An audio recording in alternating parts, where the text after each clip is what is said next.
Sa ibang police report, top 3 most wanted sa bayan ng San Jacinto, arestado. Para sa detalye, alamin sa ulat ni Idol Joanna De Vera.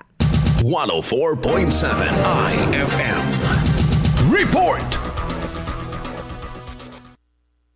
Arestado ng mga operatiba ng San Jacinto Police Station ang suspect na tinukoy bilang top 3 municipal most wanted person. Base sa warrant of arrest, nahaharap sa mga kasong paglabag sa RA 9165 at RA 10591 na may kinalaman sa iligal na droga at armas ang akusado. Walang inirekomendang piyansa para sa paglabag sa RA 9165 habang 40,000 at 180,000 pesos ang piyansa para sa ibang kinakaharap na kaso. Sa naging operasyon, na-recover mula sa suspect ang isang caliber .38 na baril na naglalaman ng 3 bala. Nasa kustudiya na ng kapulisan ng akusado para sa tamang disposisyon.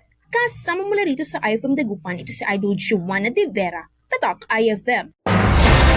IFM News. IFM News. IFM News.